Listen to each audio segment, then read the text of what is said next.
Salut tout le monde, on est le 24 mars, c'est le printemps. On n'a jamais vu un printemps aussi explosif en fait.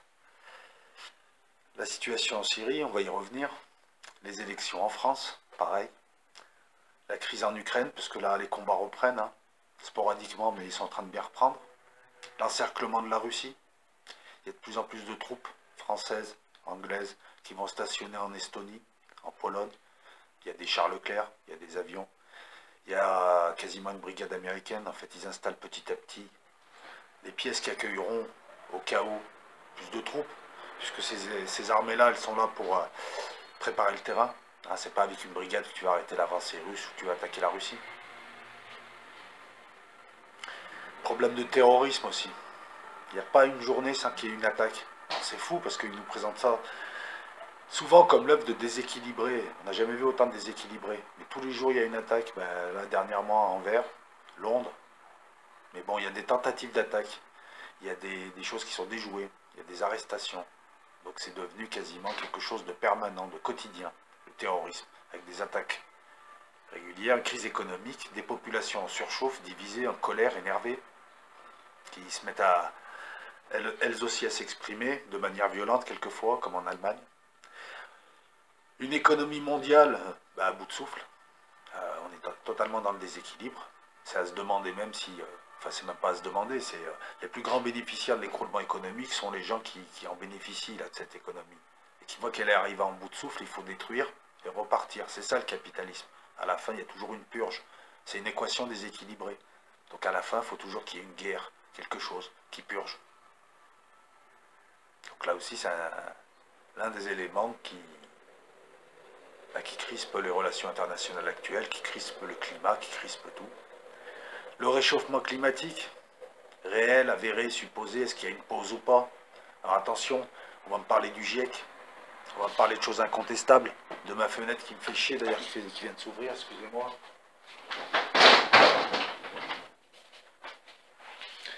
Mais bon, les conclusions du GIEC ont été aussi contestées par beaucoup de scientifiques. Il faut savoir aussi que ceux qui s'élèvent contre la théorie du réchauffement climatique dû à l'être humain sont souvent blacklistés ensuite pour leur carrière. Donc beaucoup de scientifiques se taisent. Il y a plusieurs hypothèses. Un arrêt du réchauffement et on va vers un refroidissement. Un réchauffement qui continue et qui provoque tous ces dérèglements. D'ailleurs bizarroïdes, puisqu'on a des saisons très froides, on a des extrémités froides, des extrémités chaudes, mais on te dit que ça fait partie du réchauffement climatique, cette suite de déséquilibre qui va dans tous les sens. On a ceux qui parlent aussi d'un réchauffement de tout le système solaire, puisque ça a été prouvé, je vous invite à vous renseigner. Il faut se rappeler que le système solaire bouge, il n'est pas toujours au même endroit. Il tourne autour de la galaxie, le système solaire. Donc à un moment donné, il passe certaines zones, puis il les a déjà passées. Donc peut-être qu'on passe dans des zones qui provoquent ça. La planète X, etc., etc. Bref, réchauffement par réchauffement, en tout cas, il y a pollution. Et on n'a jamais vu autant de tremblements de terre, on n'a jamais vu autant de catastrophes naturelles, on n'a jamais vu autant de dérèglements climatiques, on n'a jamais vu autant d'oiseaux, de baleines, d'animaux en tout genre s'échouer, mourir, suite à ce qu'on pourrait penser être des dérèglements magnétiques.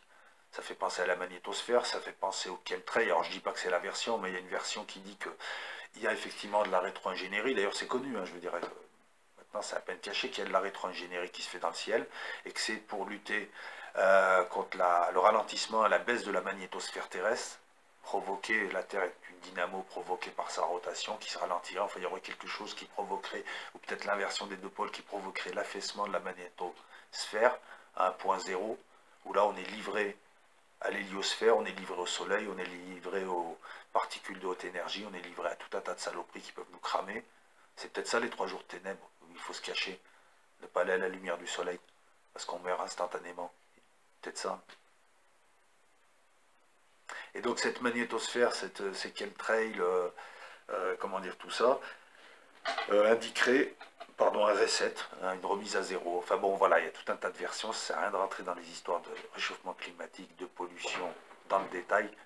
Ce qu'il faut retenir, c'est cet élément-là. Il n'y a jamais eu autant de pollution, il n'y a jamais eu autant de catastrophes naturelles, il n'y a jamais eu autant de choses qui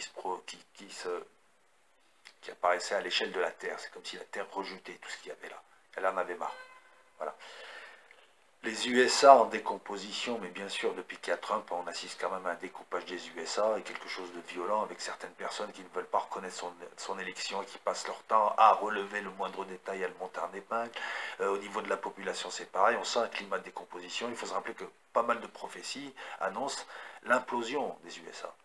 C'est-à-dire des guerres entre populations, entre communautés, et puis on reviendrait à, comment dire ça, non plus à un système fédéral, mais à des États, des communautés, etc. etc. Je vous rappelle que c'est le pays où il y a le plus de survivalistes, c'est le pays où les gens se défient le plus de l'État fédéral, c'est le pays des communautés qui ne s'aiment pas forcément et qui vivent souvent côte à côte. C'est le pays de tout un tas de choses qui divisent déjà, d'une extrême pauvreté. Par certains aspects, c'est un pays du tiers-monde. Bref, les USA vont mal politiquement, sociologiquement et économiquement. Il faut savoir que si les USA s'écroulent, le monde entier s'écroule économiquement, puisque la plupart des pays ont investi leurs richesses, leurs excédents en bord du trésor américain. Le commerce mondial est fondé sur le dollar. Beaucoup de gens ont amassé des dollars, ont acheté des dollars. Si demain le dollar s'écroule, ce n'est pas les USA qui pleurent, c'est le monde, c'est la Chine, c'est la Belgique qui en a acheté beaucoup. On se demande pourquoi d'ailleurs. Beaucoup plus que ne le voudrait la capacité de leur pays. C'est le Japon. Il faut savoir, d'après Pierre Jovanovic, que la banque centrale japonaise, c'est là, entre guillemets, la bitch des USA. Mais c'est pas faux.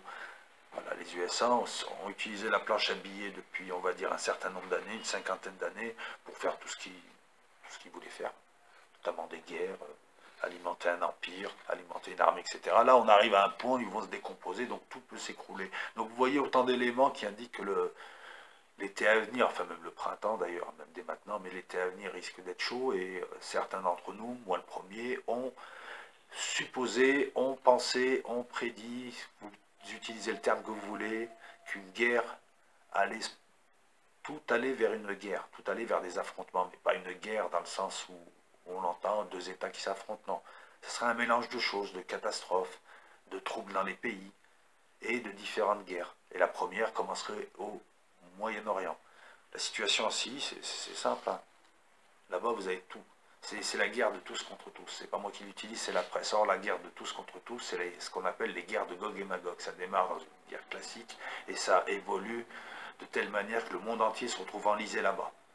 Et en principe, on commence à le voir, à un moment donné, tout le monde devra se retourner contre Israël. Après s'être affronté, l'Iran, les Séoudiens, etc. etc. Qu'est-ce qu'on s'aperçoit en Syrie? Qu'il y a des tensions entre l'Iran et les Séouds, entre l'Iran et la Turquie, entre l'Iran et les USA, entre la Syrie et Israël, la Syrie et la Turquie. Tout le monde est contre tout le monde. En Europe, on annonce, on en a parlé depuis des mois, mais maintenant ils commencent eux à l'annoncer, un risque d'attentat chimique avec le retour des gens de Daesh. Voilà, moi j'avais parlé d'un attentat avorté ou d'un attentat chimique en Allemagne qui ferait basculer la population, et ce serait le début des troubles en Allemagne, voire même ailleurs. Ils commencent de plus en plus à en parler. Attentat chimique à grande ampleur. La Syrie, c'est aussi, mais l'Europe, c'est le djihadisme, hein, on voit ses métastases un peu partout. Vous allez avoir le retour de Daesh, des Daeshiens européens, entre guillemets, à la chute de Raqqa, puisqu'ils n'auront plus de capitale, de point fixe. Ils seront éparpillés, et déjà, je crois savoir, hein, par la presse, que leur chef, là, le fameux El-Baghdadi, leur demande déjà de partir, enfin demande aux combattants étrangers de fuir, et d'aller en Europe exporter leur savoir-faire, entre guillemets. Vous voyez un petit peu la situation. Alors, jusqu'à maintenant, on a vu les éléments se mettre en place, là, depuis un certain nombre d'années. On va dire depuis 2011, 2012, tiens, ça me rappelle le changement, c'est maintenant. Eh oui, depuis on a eu le chaos, hein, c'est un changement le chaos. Donc, et là, petit à petit, on commence à voir les événements se lier depuis 1 ou 2 ans, entre les attentats ici, en Europe, et ce qui se passe en Syrie, entre les tensions un peu partout, entre les tensions en Ukraine, ou Donbass, en Crimée, et ce qui se passe en Syrie. On revient toujours à ce qui se passe en Syrie. Un climat de tension qui ne peut que déboucher sur une guerre. Et un climat de tension qu'on a l'impression qu'au-dessus de tout ça, il y a c'est une pièce de théâtre, et quelqu'un pose les pions, et que ce sont tous des acteurs inconscients, ils ne se rendent pas compte. On dirait qu'ils ont un voile. Ils sont manipulés, ils ne les voient pas faire. Parce que ces guerres-là sont montées de manière... Il y a eu une hystérisation de la guerre avec les USA. Il y a eu tout un tas de choses. Il y a eu Bachar el-Assad qui, au moment où il allait tomber, a vu les Russes arriver, le remonter. comme s'il fallait qu'il reste jusqu'à la fin. Il y a tout un tas de choses qui fait penser à un scénario, à quelque chose qui est prévu à l'avance, avec des chefs d'État qui jouent consciemment ou pas leur rôle. Bref, le contexte ressemble fortement au contexte décrit par les eschatologies, mais pas seulement monothéisme, mais par tout un tas de prophéties, même s'il y a encore des gens qui ne le voient pas, mais là je ne peux rien faire pour vous. On a quasiment tout. La lumière au Yémen, la guerre au Yémen, j'ai oublié, le rôle ambivalent des acteurs, etc. Les événements qui commencent à se lier, alors qu'au départ ils étaient la guerre en Syrie là, la crise là, le truc là, les subprimes en 2008. Vous voyez d'où l'intérêt quand on analyse d'analyser les événements de près, mais de prendre du recul, d'analyser sur 10, 15, 20, 30 ans, parce que c'est des cycles. Voilà. Et là, on comprend mieux pourquoi telle chose a eu lieu, telle chose. Ça avance à coup. Là, ce qu'il y a, c'est qu'on est à la fin, donc on est dans la période où tout s'accélère. Donc ça, en un cycle, ça a pas mal avancé. Il y a pas mal de tabous qui sont tombés. Erdogan, Ergog. Alors certains disent que c'est Poutine, Gog, qui viendra unir tout le monde contre Israël à la fin. C'est bizarre, hein, les Israéliens qui s'amusent à bombarder les Syriens pour aider leurs amis djihadistes. Pourtant, ils ne les aiment pas. Je croyais que c'était la civilisation contre la barbarie. Pourquoi vous allez aider des djihadistes? Ne me faites pas croire qu'en allant bombarder à Palmyre, des militaires syriens qui prennent le dessus sur des chiens, vous étiez en train de lutter contre un convoi du Hezbollah, je ne sais pas. Ça se bombarde près de la frontière, ça. Et puis de quel droit vous bombardez des gens qui eux se battent vraiment contre l'islamisme, qui ont installé vos larbins? C'est une question que je me pose. Non, parce que tu peux pas d'un côté dire c'est le mal et t'en servir. Ou alors tu es un cynique comme tout le monde et on te remet au même titre que tout le monde. Tu es un cynique comme tout le monde, tu es un pays comme tout le monde, soumis au même droit que tout le monde. Tu peux pas demander l'exception et toi-même, voilà. On ne peut pas lutter contre l'islamisme et l'aider d'une manière passive ou active, comme au Golan, en leur envoyant des munitions, en intervenant avec l'aviation systématiquement à Koneïtra dès que les Syriens prennent le dessus, etc. etc. Vous ne pouvez pas. Bon, là, la donne est en train de changer. L'ambassadeur de Russie, apparemment, ne joue pas un jeu de rôle, mais a vraiment été convoqué. Enfin, non, l'ambassadeur israélien a vraiment été convoqué en Russie. Et vous voyez, encore une fois, on parle de Poutine qui unirait tout le monde contre Israël à la fin, les 70 nations, etc., etc., une guerre meurtrière. On commence à avoir des prémices de ça. Parce qu'Israël, le pareil, n'a aucun intérêt à aller intervenir en Syrie. En réalité, si tu es stratège, tu laisses faire les Syriens, tu les laisses tous se massacrer entre eux, et toi, tu n'interviens surtout pas, tu ne montes même pas le bout de ton nez. C'est ça le truc, pour dire nous, on y est pour on s'en fout. Et là, tu interviens pour aider des gens. Puis ça se voit, ça commence à se dire, hein. Ça fait pas mal de temps que ça se dit, ça se voit, mais là, maintenant, même certains médias mainstream commencent à le sous-entendre, quoi, des bizarreries comme ça, ou les accueillir dans un hôpital israélien pour les soigner, un hôpital militaire. Il y a des photos, il y a des images, je vous invite à vérifier. J'invente pas, c'est pas complotiste, c'est là, c'est en source publique tout ça.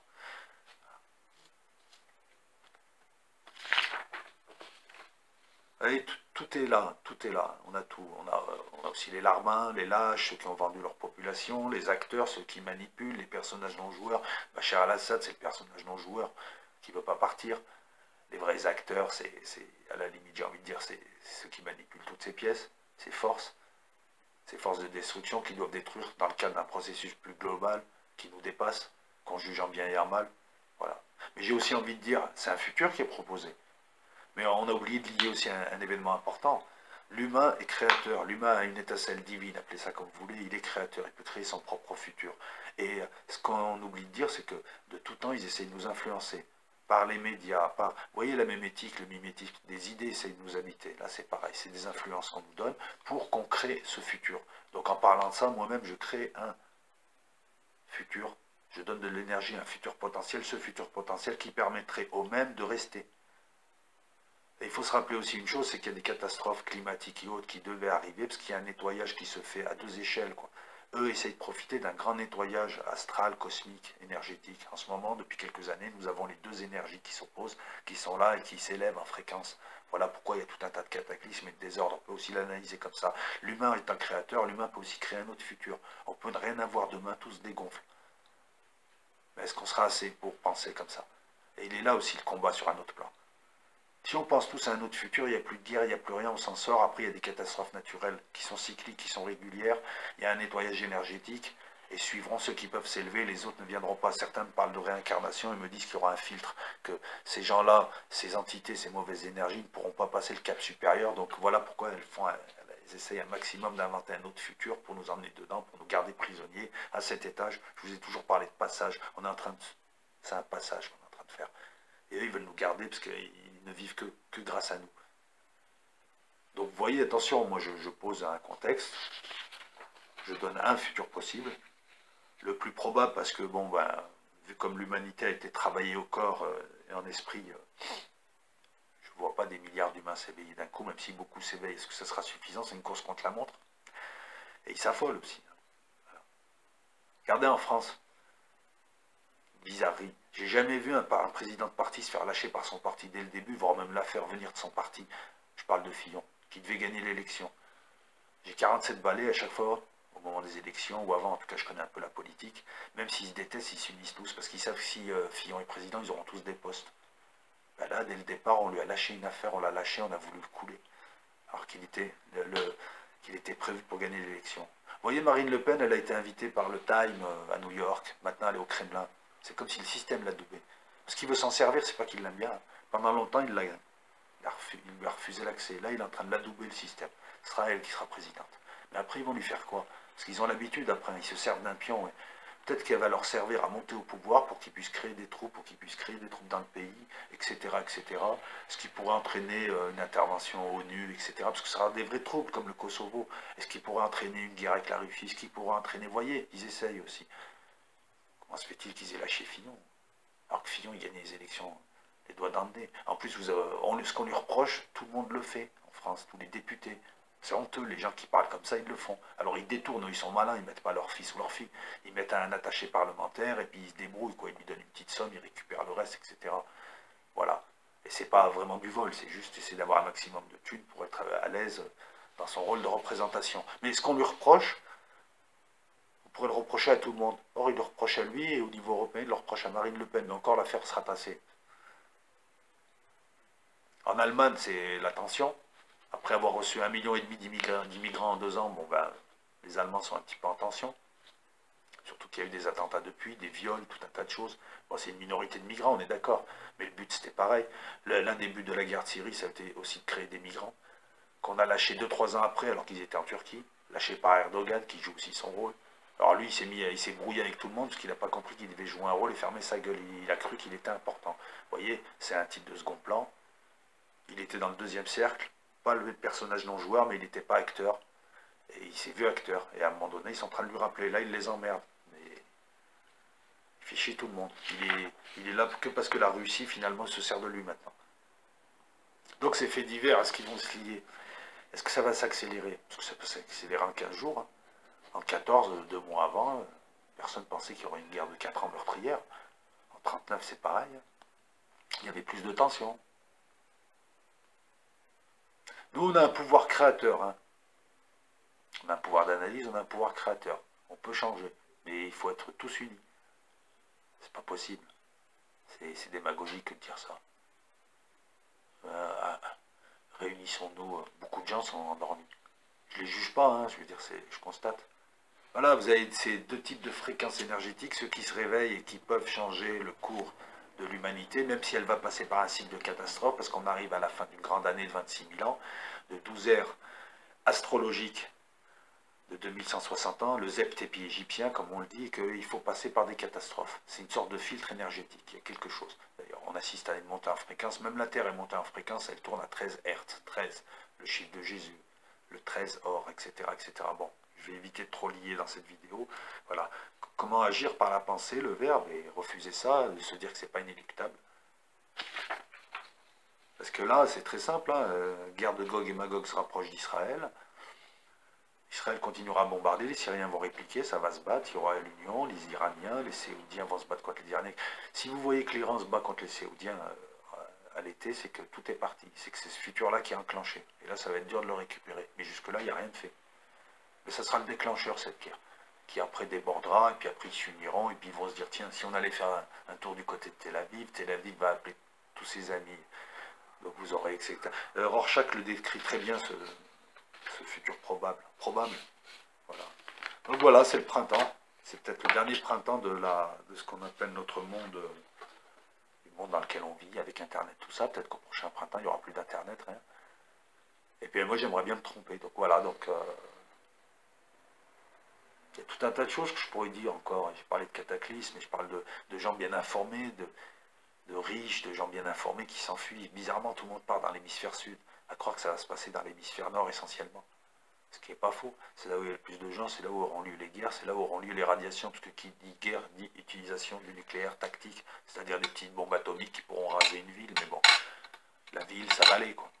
Ouais, mais bon, c'est quand même des bombes atomiques, puis quand vous utilisez l'arme nucléaire, il y en a pour 10 000 ans derrière, pour décontaminer.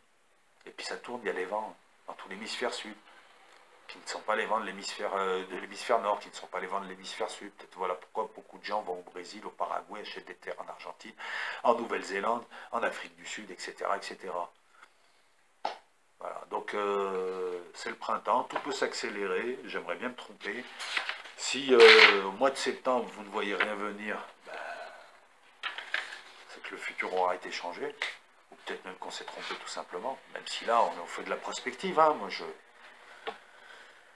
Tout va dépendre de là, des 3 prochains mois, je pense. Attends, avril, mai, juin, ouais. Par exemple, si Marine Le Pen est élue et si certains ont déjà prévu de chauffer les banlieues, de soulever, c'est à 500 banlieues qui se soulèvent, plus des jeunes dans les centres-villes, plus des gens un peu partout, des agitateurs, ça se fait ça. Qu'est-ce qu'elle fait? Elle envoie l'armée, état de siège, etc., combat, patati, patata, et puis après c'est parti en guerre civile. 500 quartiers, une dizaine de grosses villes. Et ça se fait parce qu'il y a tellement de ressentiments de part et d'autre, il y a tellement de tensions, il y a tellement de gens qui se détestent sans savoir vraiment pourquoi et qui ne se parlent plus, que ça peut être très vite. Et voilà, et après on va la bloquer, on la fait monter pour qu'elle serve de détonateur. Ah, vous voyez le piège dans lequel elle peut tomber, dans lequel elle va tomber si elle est élue, si ça se fait. En Allemagne, c'est pareil, mais ils vont chauffer différemment. Merkel, elle va tomber, mais ça ne suffit pas. En Allemagne, ils savent qu'en chauffant la population, ils peuvent aussi créer des troubles. Donc, en laissant faire des attentats, je dis bien en laissant faire, parce qu'ils ont la possibilité de les arrêter, en laissant faire des attentats, et notamment des attentats chocs, je ne sais pas, un attentat chimique, par exemple, qui visait toute une grande ville, là, ils basculent, les Allemands. Là, après, ils ne distinguent pas migrants, pas migrants, ils basculent. Et là, c'est pareil, il va les arrêter ensuite. C'est sûr que la police va essayer. Donc oui, les 3 prochains mois jusqu'à juin sont vraiment les mois les plus cruciaux, je crois, de l'humanité. Et on va voir, et n'oubliez pas, vous avez un pouvoir créateur, voilà. Donc, je vais enchaîner cette vidéo avec une vidéo sur la géométrie, et ensuite la géométrie sacrée, qui nous intéresse dans le cadre de la démarche gnostique. Et j'aimerais aussi vous rappeler que mes hangouts se font maintenant sur la LOCA, la radio del Loco sur YouTube, donc c'est ma deuxième chaîne. Donc pensez à y aller, pensez à vous abonner, c'est le lundi, le mercredi, le vendredi.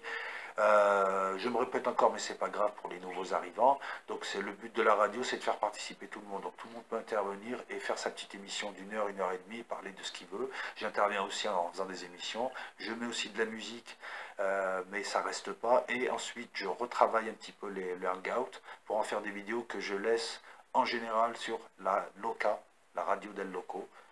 Vous avez des liens sur certaines de mes vidéos là, et quand la vidéo est intéressante, je la mets ici. Mais El Loco continuera donc à faire des vidéos, mais qui seront beaucoup plus cadrées, beaucoup plus sérieuses, donc soit sur la démarche gnostique, comme on va le voir notamment avec la géométrie qui vient et qui suit la mémétique. Vous avez vu, c'est fascinant la mémétique. Hein. Nous sommes l'enjeu d'idées qui cherchent à nous influencer, pour nous habiter, pour qu'on puisse les développer, pour qu'on puisse les faire grossir, pour qu'on puisse les faire exister. Nous ne sommes que le décor, nous ne sommes pas au centre. Ça expliquerait beaucoup de choses. Nous, on voit ça comme un combat entre nous, c'est un combat d'idées. Les religions, c'est des combats d'idées, de grosses idées, de méméplexes. Vous voyez, la mémétique, on peut la mettre, on peut l'utiliser comme clé de compréhension de tous ces événements. Là, c'est des courants, des énergies, des idées.